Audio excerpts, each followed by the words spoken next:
Good morning everyone. तो बेटा last class के अंदर हम लोगों ने प्रिंसिपल ऑफ एटम कंजर्वेशन के बारे में पढ़ा था, बराबर है।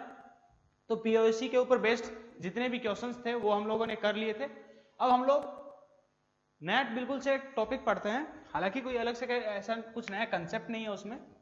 नेक्स्ट हेडिंग डालो, percentage composition of sample. Sample के लिए परसेंटेज कंपोजिशन क्या है, इसमें ध्यान से सुनिए। जैसे मान लीजिए मेरे पास क्या है, दो सब्सटेंसेज हैं। मान लीजिए मेरे पास दो सब्सटेंस हैं, क्या ए एंड बी। क्या है ये, मेरे पास एक मिक्सर है, ठीक है। उसमें दो सब्सटेंस हैं ए और बी। मान लेते हैं ए और बी का मास, टोटल मास यहां पर कितना है इस सैंपल का। ये तुम्हारे पास क्या है, ए और बी का सैंपल है, बराबर है कि नहीं। ये क्या है तुम्हारे पास, ए और बी का सैंपल है। और इस सैंपल का टोटल मास मान लेते हैं, let us assume total mass is 50 ग्राम। क्या टोटल मास इज 50 ग्राम।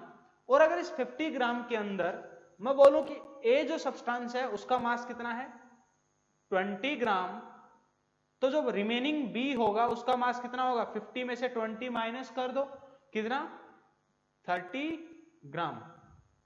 तो अब तुम्हारे पास जो क्वेश्चन आते हैं इसके ऊपर जनरली वो क्या होंगे बताइए, परसेंटेज ऑफ ए। इस सैंपल के अंदर ए का परसेंटेज कितना होगा, तो हम कैसे लिखेंगे, ए का mass upon total mass into 100। जैसे हम लोगों ने परसेंटेज कंपोजिशन के फॉर्मूले, जैसे कि CaCO3 के अंदर कैल्शियम कार्बोनेट के अंदर कैल्शियम का परसेंटेज कैसे निकालते हैं, ये चीज हमने देखा था।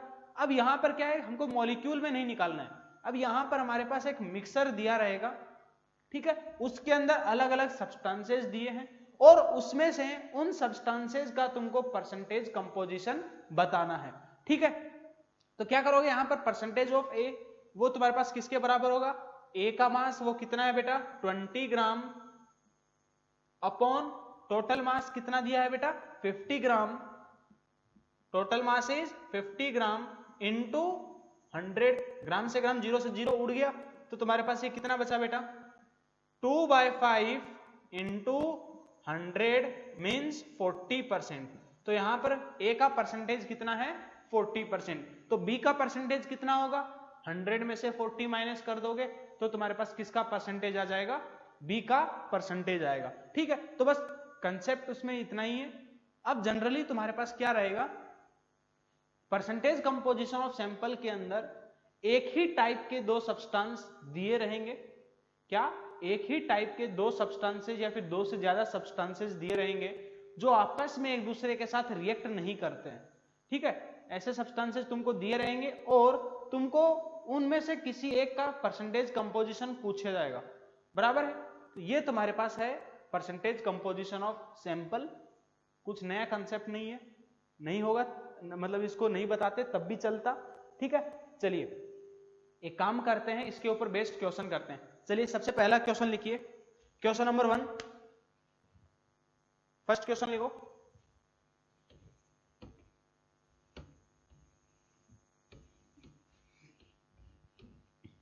चलिए पहला क्वेश्चन लिखिए।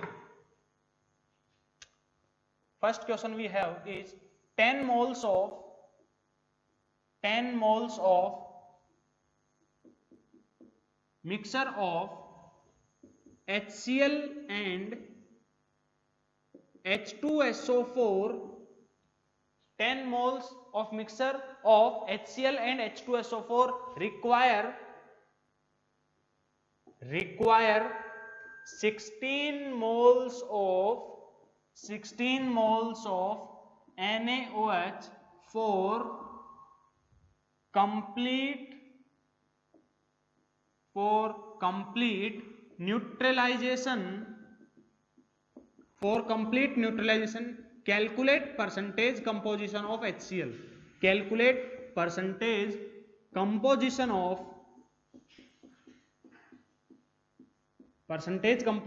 of HCl, ठीक है। चलिए एक बार अपने से ट्राई करिए, देखते हैं कितने लोग कर पाते हैं इस क्वेश्चन को। देखिए एक काम करते हैं, पहला क्वेश्चन है, थोड़ा मैं सोल्व करके दिखाता हूं। क्या है क्वेश्चन में, ध्यान से सुनिए। तुम्हारे पास एक सैंपल है जिसमें कौन कौन है बेटा, HCl है और H2SO4 है, बराबर है कि नहीं। इन दोनों के टोटल मोल्स कितने दिए हैं बेटा, क्वेश्चन में जो गिवन है वो कितना है, 10 मोल्स, बराबर है। अब ये तुम्हारे पास क्या है, HCl and H2SO4 both are acid, ये दोनों क्या है, एसिड है। NaOH क्या है बेटा, एक बेस है। एसिड को बेस के साथ रिएक्शन करवाएंगे। अब देखो एसिड एसिड के साथ रिएक्शन नहीं करेगा, बराबर है कि नहीं, लेकिन एसिड और बेस आपस में कैसे रिएक्शन शो करते हैं, न्यूट्रलाइजेशन रिएक्शन को शो करते हैं। तो अब इन क्वेश्चंस में यहां पर कंसेप्ट क्या आएगा कि इससे पहले तक हम लोग लिमिटिंग रिएजेंट के और इन सब के क्वेश्चंस में हम लोग एक रिएक्शन लिखते थे, बराबर है कि नहीं, क्या एक रिएक्शन लिखते थे अभी तक हम लोग जब लिमिटिंग रिएजेंट के कंसेप्ट से क्वेश्चन को सोल्व कर रहे थे। अभी हम लोगों को क्या है, यहां पर दो रिएक्शन लिखनी पड़ेंगी। कैसे, जैसे कि मान लीजिए बेटा HCl जो है वो किसके साथ, NaOH के साथ भी रिएक्ट कर रहा है। NaOH के साथ रिएक्ट करके क्या बनाएगा, NaCl बनाएगा, साथ में H2, बराबर है। दूसरा तुम्हारे पास जो एसिड है वो कौन सा है, H2SO4 प्लस NaOH, उससे क्या बनेगा,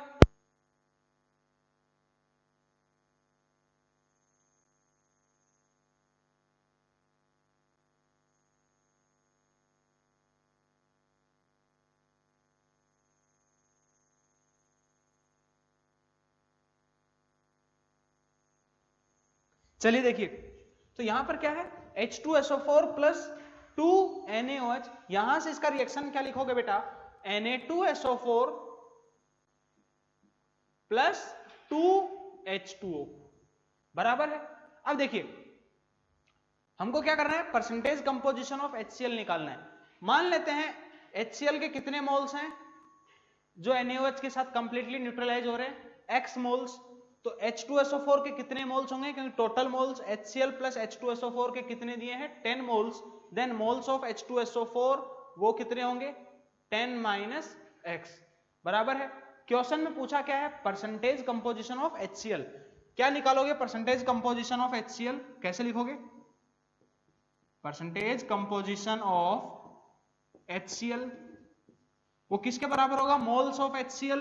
HCl के कितने मोल्स हैं, मान लेते हैं 10 मोल में से X मोल उसके हैं, ठीक है, upon total moles. Total moles कितने हैं, 10 इंटू 100, ये होगा परसेंटेज कंपोजिशन ऑफ HCl। मतलब हमको यहां पर X का वैल्यू कैलकुलेट करना है। चलिए देखिए कैसे करेंगे। यहां पर बेटा ये क्या है, X मोल्स दिए हैं डायरेक्टली, क्वेश्चन में क्या दिया, गिवन मोल्स हैं। एक मोल HCl डायरेक्टली कंबाइन कर रहा है कितने के साथ, 1 मोल NaOH के साथ। तो X मोल कितने मोल्स के साथ, X moles of HCl will neutralize तुम्हारा कितना, X मोल्स ऑफ NaOH, बराबर है कि नहीं। तुम्हारे पास X मोल्स ऑफ HCl किससे न्यूट्रलाइज होगा, X मोल्स ऑफ NaOH से। तो NaOH का पहली रिएक्शन के थ्रू हमको कितने मोल्स का रिक्वायरमेंट है, X मोल्स का, ठीक है। दूसरी रिएक्शन में देखें अब ध्यान से, एक मोल H2SO4 को न्यूट्रलाइज करने के लिए कितने मोल्स NaOH की जरूरत है, 2 मोल NaOH की। एक मोल को न्यूट्रलाइज करने के लिए अगर 2 मोल की जरूरत है तो इतने मोल्स को 10 माइनस X को न्यूट्रलाइज करने के लिए कितने मोल्स की जरूरत होगी, 2 इंटू 10 माइनस X, मतलब 20 माइनस 2X, बराबर है कि नहीं। और तो बेसिकली दोनों को न्यूट्रलाइज करने के लिए हमको NaOH के कितने मोल्स की जरूरत पड़ी, तो total moles of NaOH, total moles of NaOH required वो कितने हुए, X प्लस 20 माइनस 2X, बराबर है कि नहीं, मतलब 20 माइनस X। और ये क्वेश्चन में गिवन है कि कितने मोल्स का रिक्वायरमेंट हो रहा है, 16 मोल्स। तो इसको किसके बराबर इक्वेट करो, 16 के। तो यहां से मेरे पास आ जाएगा किसका वैल्यू, x का वैल्यू और वो कितनी आ रही है 4। इसका मतलब जो टोटल 10 मोल्स थे उसमें 4 मोल्स किसके हैं HCl के, और बाकी के जो रिमेनिंग मोल्स हैं वो किसके हैं H2SO4 के। तो यहां से परसेंटेज कंपोजिशन कितना आ जाएगा बेटा 4/10 इंटू 100 मतलब 40% HCl बराबर है। चलिए फटाफट नोट करो, उसका सेकंड क्वेश्चन करते हैं, जल्दी से नोट करिए।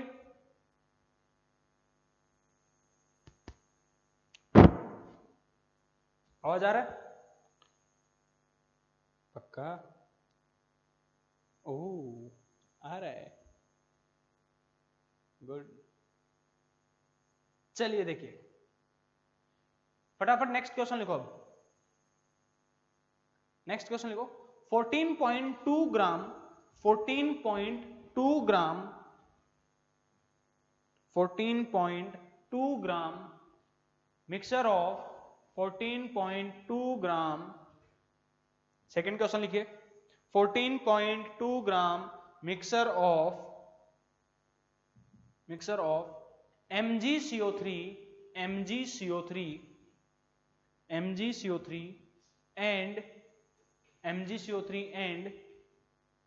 CaCO3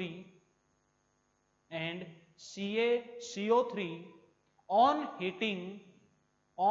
heating, फिर से रिपीट कर रहा हूं, क्या है question 14.2 gram mixture of MgCO3 and CaCO3 on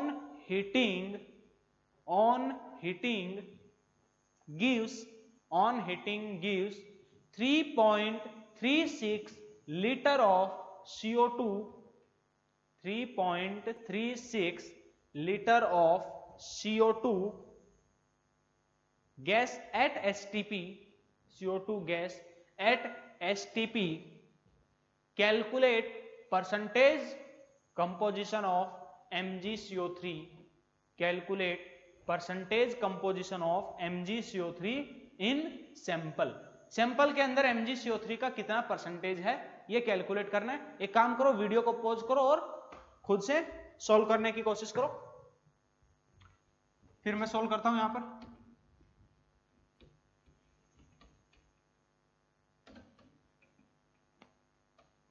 क्या है क्वेश्चन में गिवन बेटा MgCO3 और देखो तुम्हारे पास CaCO3, इन दोनों का सैंपल है बराबर है कि नहीं, और इन दोनों के सैंपल का टोटल मास कितना दिया है 14.2 ग्राम बराबर है कि नहीं।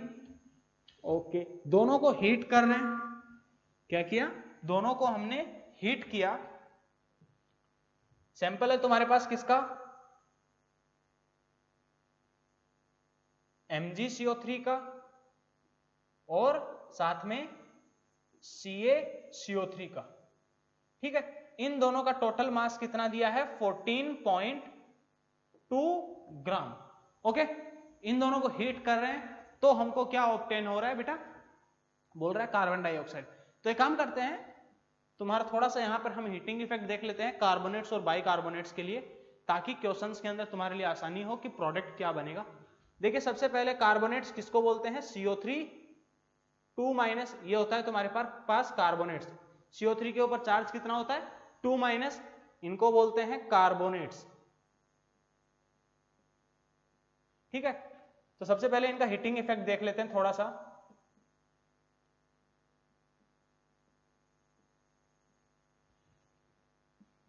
क्या क्या पॉइंट्स ध्यान में रखने, चलिए देखिए सबसे पहले बेटा S ब्लॉक में जो तुम्हारी जो पीरियोडिक टेबल है उसके अंदर जो सबसे पहला ग्रुप है उसमें कौन कौन से एलिमेंट्स आते हैं, जो एल्कली मेटल्स होते हैं जिनको हम बोलते हैं, उनके अंदर उनके जो कार्बोनेट्स हैं एक्सेप्ट लिथियम, क्या लिथियम को छोड़ करके तो और कौन से एलिमेंट्स आते हैं, सोडियम, तो सोडियम का कार्बोनेट क्या होगा Na2CO3, फिर पोटेशियम का कार्बोनेट K2CO3 बराबर है, फिर रुबिडियम का कार्बोनेट Rb2CO3, फिर सीजियम का कार्बोनेट CH2CO3 बराबर है। ये क्या है तुम्हारे पास group 1 periodic table, class 10th में थोड़ा बहुत तो याद होगा कि तुम्हारे पास ग्रुप 1 के जो एलिमेंट्स हैं उनके कार्बोनेट्स एक्सेप्ट लिथियम, यहां पर मैं स्पेशली मेंशन कर रहा हूं किसको, एक्सेप्ट लिथियम, उनको जब हम हीट करते हैं तो ये तुम्हारे पास डिकम्पोज नहीं करते, मतलब नो रिएक्शन।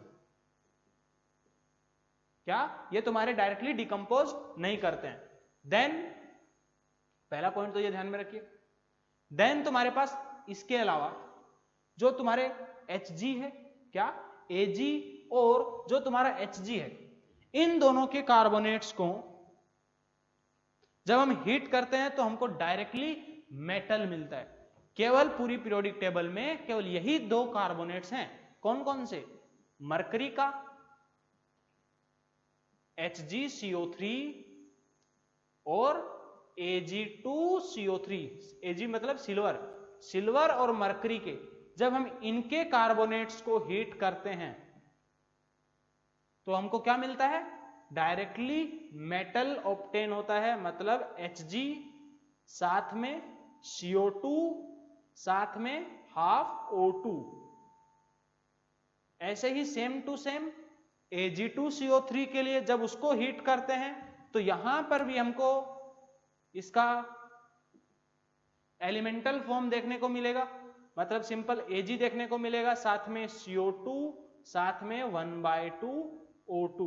बेटा ध्यान में रखना, ये तुम्हारे पास जो हीटिंग इफेक्ट है ये डायरेक्टली हो सकता है रिएक्शन में ना दिया जाए, क्वेश्चन में जो रिएक्शन है वो ना दी जाए, डायरेक्टली तुम्हारे पास बोल देगा कि सिल्वर के कार्बोनेट को हीट कर रहे हैं। ठीक है, चलिए देन तुम्हारे पास थर्ड, इनके अलावा जितने भी कार्बोनेट्स हैं, क्या इनके अलावा जितने भी कार्बोनेट्स हैं उनको जब हम हीट करते हैं तो उनके ऑक्साइड साथ में कार्बन डाइऑक्साइड, इनके अलावा कार्बोनेट जैसे कि देखिए मान लीजिए लिथियम का ही कार्बोनेट Li2CO3 हो गया, MgCO3, जैसे कि मान लीजिए कैल्शियम कार्बोनेट CaCO3, तो इन सबको जब हम हीट करेंगे एटसेट्रा, ऐसे इसके अलावा और किसी भी एलिमेंट का कार्बोनेट, तो जो जब उनको हीट करेंगे तो क्या मिलेगा? उनका ऑक्साइड, तो लिथियम का oxide Li2O plus, I hope formula बनाना जानते हो, क्रिस क्रॉस मेथड, वैलेंसी से बनाते हैं, फिर साथ में कार्बन डाइऑक्साइड MgCO3, जब इसको हीट करेंगे तो क्या बनेगा? मैग्नीशियम का ऑक्साइड मतलब MgO प्लस साथ में कार्बन डाइऑक्साइड। जब कैल्शियम कार्बोनेट को हीट करोगे तो यहां पर क्या बनेगा? तुम्हारा calcium oxide CaO plus CO2। ठीक है, तो ये है तुम्हारे पास basically heating effect of carbonates. तो कार्बोनेट्स के हीटिंग इफेक्ट के अंदर तुमको क्या ध्यान में रखना है कि ग्रुप 1 के अंदर लिथियम को छोड़ करके बाकी एलिमेंट्स के जो तुम्हारे कार्बोनेट्स होते हैं उन सबको हीट करने पे किसी तरह की रिएक्शन नहीं होती, मतलब वो डिकम्पोज नहीं होते। बराबर है कि नहीं? क्या ग्रुप 1 के जो एल्कली मेटल्स हैं, जिनको हम बोलते हैं एल्कली मेटल्स, उनमें लिथियम को छोड़ करके बाकी तुम्हारे पास किसी भी एलिमेंट के कार्बोनेट्स डिकम्पोज नहीं होते। फिर Hg और Ag, यही तुम्हारे पास दो एलिमेंट हैं जिनके कार्बोनेट्स को जब हम हीट करते हैं तो डायरेक्टली Hg उनके एलिमेंटल फॉर्म मिलता है, सीधा मेटल की फॉर्म में मिलते हैं Hg और Ag की फॉर्म में। ध्यान से सुनना, ये रिएक्शंस क्यों इंपॉर्टेंट है? केवल यहां इनके कार्बोनेट्स को जब हम हीट करते हैं दो तरह की गैसेज निकलती है, एक कार्बन डाइऑक्साइड और एक ऑक्सीजन। क्या दो तरह की गैसेज निकलती है, जबकि बाकी गैसेज में क्या हो रहा है? कार्बन डाइऑक्साइड गैसेज रिमूव हो रही है। ठीक है, ये सारी रिएक्शंस तुम्हारे इनऑर्गेनिक के अंदर काम आएगी, जो कि तुम लोग ऑलरेडी जानते हो कि केमिस्ट्री का एक अलग पार्ट है। ठीक है, तो ये था कार्बोनेट्स का हीटिंग इफेक्ट। फिर एक काम करते हैं, यहीं पर साइड में हम लोग बाई कार्बोनेट्स का हीटिंग इफेक्ट भी देख लेते हैं। Heating effect of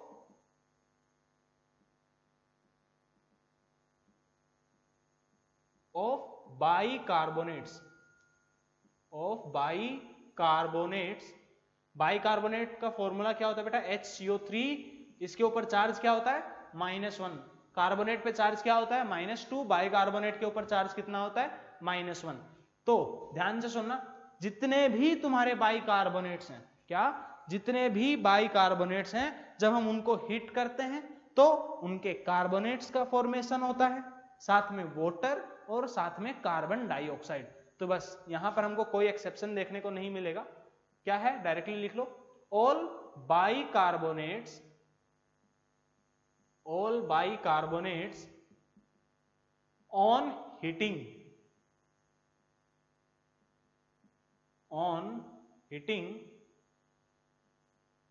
produces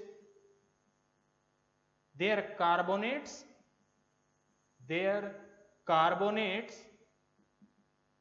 comma water H2O and carbon dioxide and CO2। ठीक है, एग्जाम्पल देखिए, जैसे कि मान लीजिए सोडियम का बाइकार्बोनेट है NaHCO3, फॉर्मूला बनाना जानते हैं ना, Na के ऊपर कितना +1 चार्ज होता है, उसका वैलेंसी 1, इसके ऊपर -1, क्रिस क्रॉस करोगे NaHCO3। कैल्शियम का बाइकार्बोनेट क्या लिखोगे बेटा, CaHCO3 होल ट्वाइस। ठीक है, जैसे मैग्नीशियम का बाइकार्बोनेट क्या लिखोगे, MgHCO3 होल ट्वाइस। बराबर है कि नहीं? तो इन कोई भी जो भी एलिमेंट के बाइकार्बोनेट हैं मेटल के, उन सबको जब हम हीट करेंगे तो क्या बनेंगे, उनके रेस्पेक्टिव कार्बोनेट्स। तो इसका कार्बोनेट क्या बनेगा, Na2CO3, साथ में CO2, उनके कार्बोनेट, साथ में CO2 और साथ में H2O। रिएक्शन को बैलेंस करना चाहो तो कर सकते हो, ये लीजिए 2 लगा दिया, देखो तुम्हारे पास पूरा रिएक्शन क्या हो गया, बैलेंस हो गया। 3 to 6 ऑक्सीजन इधर में, 3 to 5 और 6, 2 NaHCO3 को जैसे डिकम्पोज किया तो क्या बन गया, Na2CO3, CO2 और H2O। रिएक्शन बैलेंस हो गया। ऐसे ही सेकेंड अगर मैं रिएक्शन को यहां पर हीट करूंगा कैल्शियम के बाइकार्बोनेट को, तो क्या बनेगा, CaCO3, उसका कार्बोनेट, साथ में कार्बन डाइऑक्साइड, साथ में वाटर। देखो रिएक्शन ऑलरेडी बैलेंस्ड है। ऐसे ही इसके लिए तुम्हारा क्या बनेगा, MgCO3, साथ में H2O और साथ में CO2। बराबर है। तो ये था तुम्हारे पास heating effect of carbonates and bicarbonates. ये तुम्हारी कई रिएक्शंस के प्रोडक्ट को गेस करने में काम आएगा। ठीक है, कि तुमको रिएक्शंस कैसे लिखनी है, क्योंकि हो सकता है एग्जाम में तुमको क्वेश्चन में रिएक्शन ना दी जाए, और क्योंकि मैंने ये बता दिया है मैं रिएक्शन नहीं दूंगा, स्पेशली क्योंकि पेपर मैं बनाऊंगा तो मैं तो रिएक्शन नहीं देने वाला हूं। ठीक है, तो याद रखना इस चीज को। चलिए, अब तो हमारे पास क्वेश्चन क्या था, अब आते हैं फिर से हमारे ओरिजिनल क्वेश्चन के ऊपर। चलिए फटाफट नोट करिए।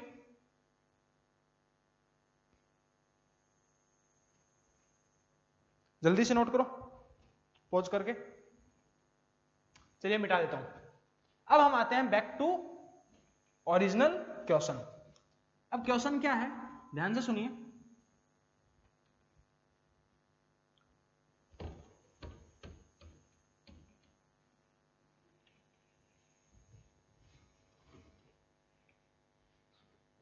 नाउ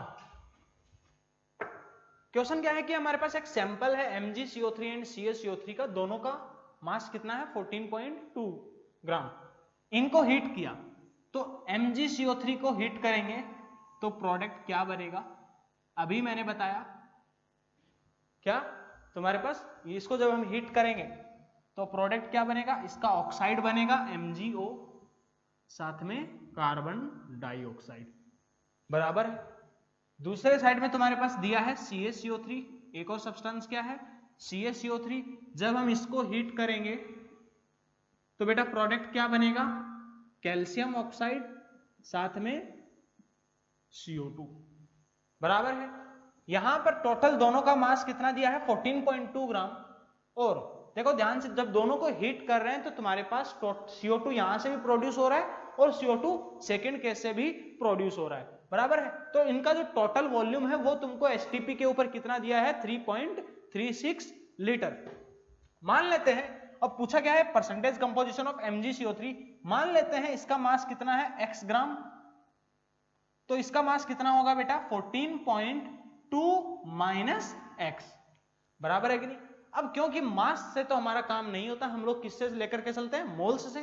तो इनिशियली MgCO3 के मोल्स निकाल लेते हैं, तो इसके मोल्स कितने हो जाएंगे x अपॉन MgCO3 का मॉलिक्यूलर मास। MgCO3 का मॉलिक्यूलर मास कितना होता है 84। कैलकुलेट कर लेना, मेरे को याद था मैंने लिख दिया 84 ग्राम। ठीक है, यहां पर CaCO3 के लिए मोल्स निकालते हैं, तो बेटा मोल CaCO3 के लिए कितने होंगे 14.2 माइनस x अपॉन CaCO3 का मॉलिक्यूलर मास कई बार कैलकुलेट कर चुके हैं, कितना होता है 100। ये आ गए दोनों के मोल्स। पूछा क्या है परसेंटेज ऑफ MgCO3, तो MgCO3 का परसेंटेज कितना होगा, MgCO3 का मास वो कितना है x अपॉन टोटल मास वो कितना है बेटा 14.2 इंटू 100। अगर हमको x का वैल्यू पता चल जाए तो हम बता सकते हैं बड़े आसानी से कि उसका परसेंटेज कितना है। ठीक है, चलिए अब देखिए रिएक्शन ऑलरेडी बैलेंस्ड है, इसके 1 मोल्स हैं, CO2 का कितने मोल्स का फॉर्मेशन होता है 1 मोल का फॉर्मेशन होता है, तो x बाय 84 मोल्स से कितने मोल्स CO2 बनेगा x bye 84 moles.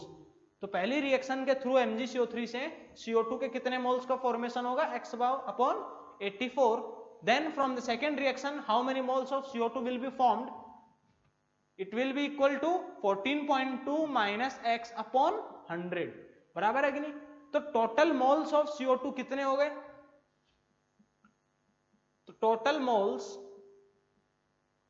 Of CO2 would be equal to, यहां से कितने मोल्स प्रोड्यूस हुए प्लस यहां से कितने मोल्स प्रोड्यूस हुए, तो x upon 84 plus 14.2 minus x upon 100, ये क्या है number of moles of CO2 produced, और ये किसके बराबर होने चाहिए, क्वेश्चन में गिवन है कितना 3.36 लीटर एट STP, तो उसको मोल्स में कन्वर्ट करने के लिए क्या करना पड़ेगा 3.36 अपॉन 22.4 से मैंने डिवाइड कर दिया, तो इतने मोल्स क्वेश्चन में डायरेक्टली गिवन है CO2 के प्रोड्यूस्ड। ये तुम्हारे पास हमने रिएक्शन से कैलकुलेट किया, यहां से x का वैल्यू सोल्व करो, थोड़ा गंदा कैलकुलेशन होगा, परसेंटेज कंपोजिशन के क्वेश्चंस में थोड़ा कैलकुलेशन गंदा रहता है। ठीक है, तो यहां से x का वैल्यू कैलकुलेट करो और उस x को उठा करके क्या कर दो यहां पे पुट करो, थोड़ा सोल्व करो और परसेंटेज ऑफ CaCO3 को MgCO3 को बड़े आसानी से कैलकुलेट कर सकते हैं। ठीक है, फटाफट नोट करिए, x का वैल्यू खुद से कैलकुलेट करिए, कैसे कितना आएगा बता देना। ओके, तो डिफरेंस कुछ भी नहीं है क्वेश्चंस में, क्या है अलग अलग हमको 2 रिएक्शंस लिखनी पड़ रही है, एक मानना पड़ रहा है x, तो बाकी को जो भी वैल्यू दिया है उसमें से माइनस x करना है, बाकी जो प्रोसेस है हमारा सेम टू सेम है, कुछ अलग से कुछ ऐसा बहुत बड़ी वैदिक गणित नहीं है। चलिए नेक्स्ट क्वेश्चन लिखिए, नेक्स्ट क्वेश्चन, क्वेश्चन नंबर 3 लिखिए 2 ग्राम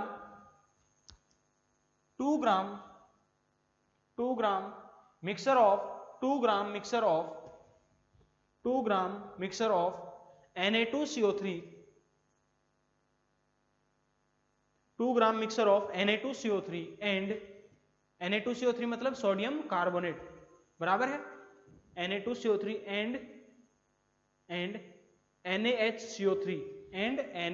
NaHCO3 मतलब sodium bicarbonate, 2 gram mixture of sodium carbonate मतलब Na2CO3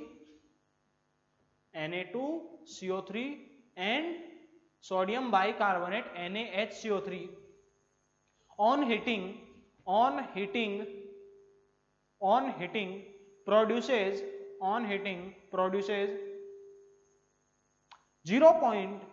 heating produces 0.44 gram of CO2 gas, 0.44 gram of CO2 gas. Calculate percentage of sodium bicarbonate, calculate percentage of sodium bicarbonate in sample। क्या करना है sodium bicarbonate का NaHCO3 का percentage calculate करना है sample के अंदर। फटाफट करिए, वीडियो को पॉज करो और फटाफट सॉल्व करना स्टार्ट करिए, उसके बाद मैं सॉल्व करता हूं।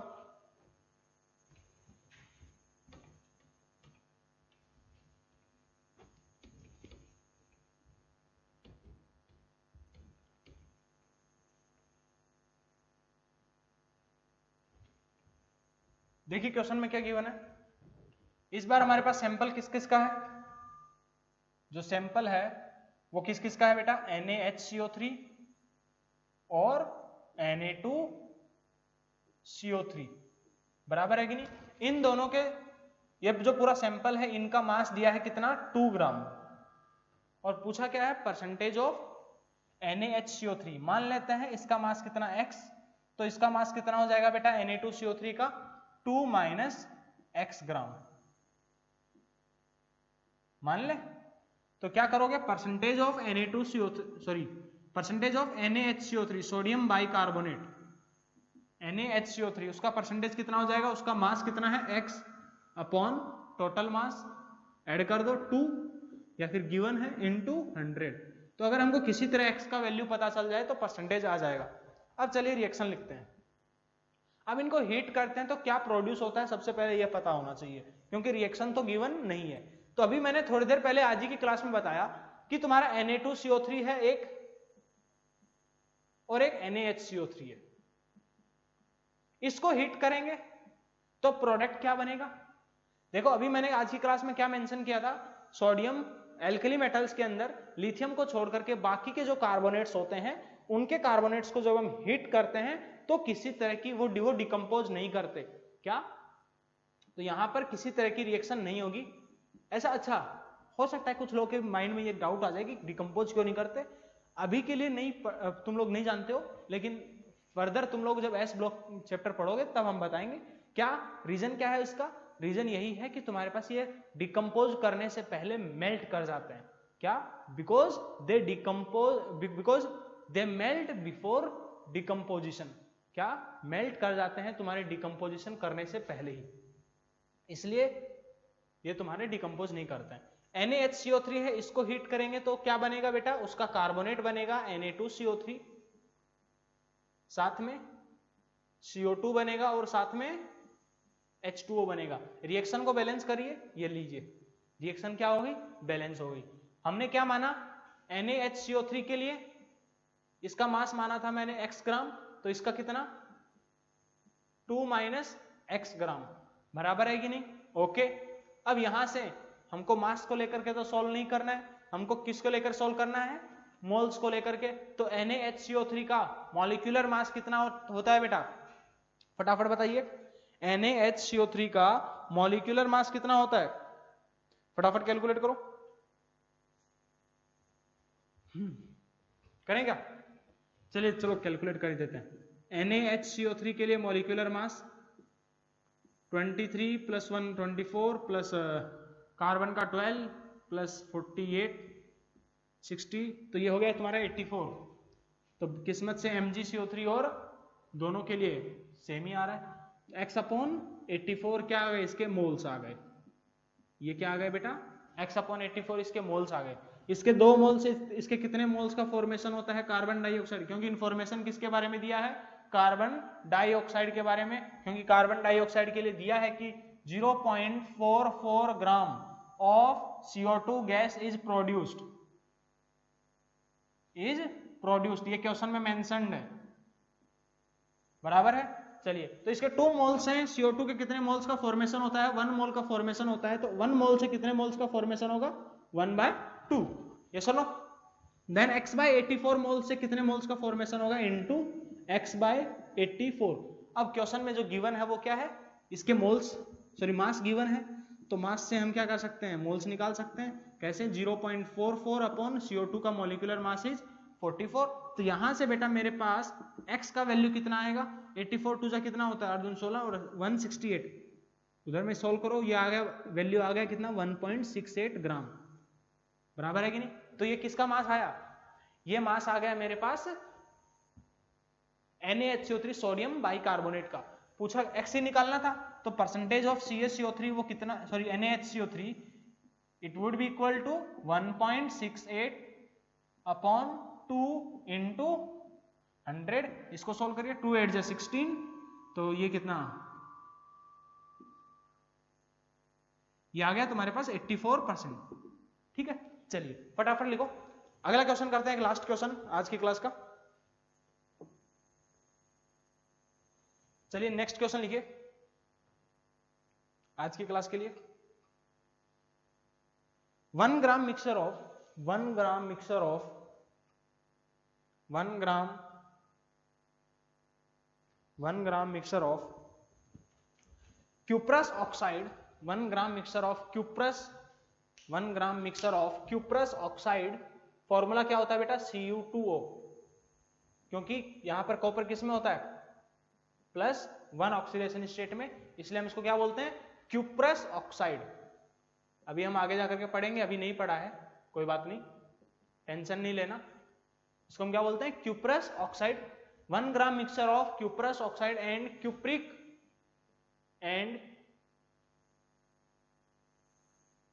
Cupric oxide CuO। ये क्या है? Cupric oxide on heating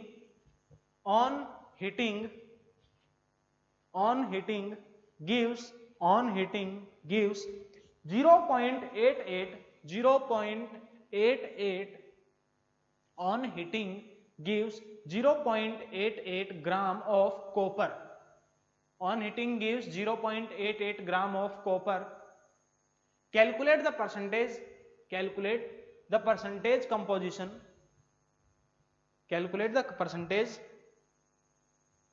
composition of cupric oxide in mixer. तुम्हारे पास मिक्सर के अंदर क्यूप्रिक ऑक्साइड का परसेंटेज कितना है, ये बात पूछा है। चलिए देखिए कैसे सॉल्व करेंगे, फटाफट सॉल्व करते हैं, फिर क्लास को यहीं पे एंड करते हैं। अब इसके बाद हमारे पास बस मोल कंसेप्ट जो पार्ट है वो लगभग खत्म हो चुका है, और इसके बाद हमारे पास जो पार्ट बचा है वो है कंसंट्रेशन टर्म्स, जो कि कंप्लीटली डिफरेंट है, इससे काफी डिफरेंट है। ठीक है, क्या है तुम्हारे पास? सबसे पहले तो क्वेश्चन में डायरेक्टली मेंशन्ड है कि जब इसको हम हीट कर रहे हैं तो क्या बन रहा है? मेटेलिक कॉपर का फॉर्मेशन हो रहा है। कितना? मेटेलिक कॉपर का फॉर्मेशन। तो जब हम इसको हीट करेंगे सबसे पहले तो रिएक्शन क्या लिखोगे? 2 कॉपर प्लस हाफ O2। ठीक है, ओके। देन जो सेकेंड रिएक्शन है क्यूप्रिक ऑक्साइड, उसके लिए रिएक्शन क्या लिखेंगे? CuO। इसको जब हीट कर रहे हैं तो क्या बन रहा है?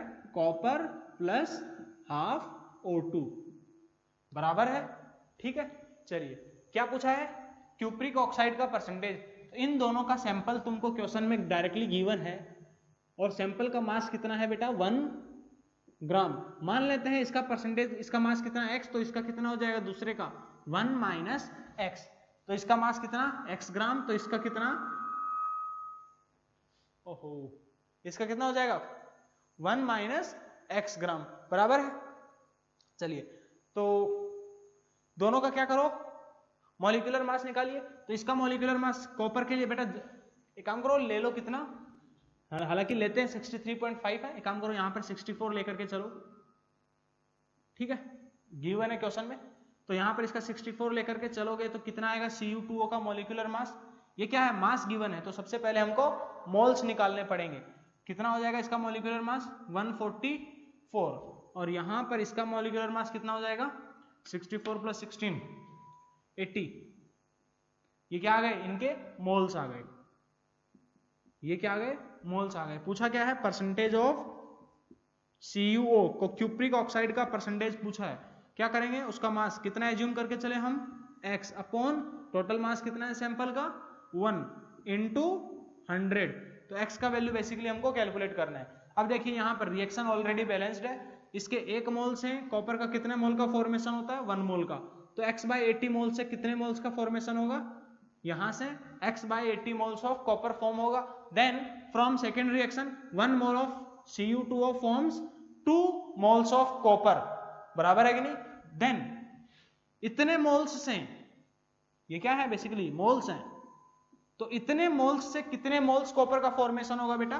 2 इंटू 1 माइनस x अपॉन 144, बराबर है कि नहीं? अब टोटल मोल्स ऑफ कॉपर कितने प्रोड्यूस हो गए? Total moles of copper produced वो कितने हो गए बेटा पहली रिएक्शन से? तो 1 माइनस x अपॉन 72 काट दिया मैंने, plus x/80 equals to, question में क्या मेंशन्ड है कि कॉपर, मेटेलिक कॉपर का कितना मास प्रोड्यूस हुआ? 0.88। तो उसका मास कितना 0.88 अपॉन कॉपर का अभी एटॉमिक मास मैंने क्या बोला कितना लेके चलो 64। तो यहां से x का वैल्यू कैलकुलेट कर सकते हैं, ये x का वैल्यू कैलकुलेट करिए, इस x की वैल्यू को यहां पर पुट करिए, इनटू करिए 100 से, तुम्हारा परसेंटेज आ जाएगा। ठीक है, तो यहां पे बेसिकली हमारे पास मोल कंसेप्ट लगभग फिनिशिंग की तरफ पहुंच चुका है। अब हम लोग जो अगला टॉपिक स्टार्ट करेंगे वो होगा हमारा कौन सा, कंसंट्रेशन टर्म्स। ठीक है, सॉल्यूट सॉल्वेंट के बारे में शायद तुम लोग थोड़ा बहुत पहले से जानते होगे, लेकिन हम लोग उसके बारे में अच्छे से डिटेल में पढ़ना स्टार्ट करेंगे। तो यहां तक का अच्छे से कंप्लीट करिए। ठीक है, और बुकलेट को सॉल्व करिए, डीपीपी को सॉल्व करिए, जितना होमवर्क दिया जा रहा है सारा का सारा अप टू डेट कंप्लीट करिए।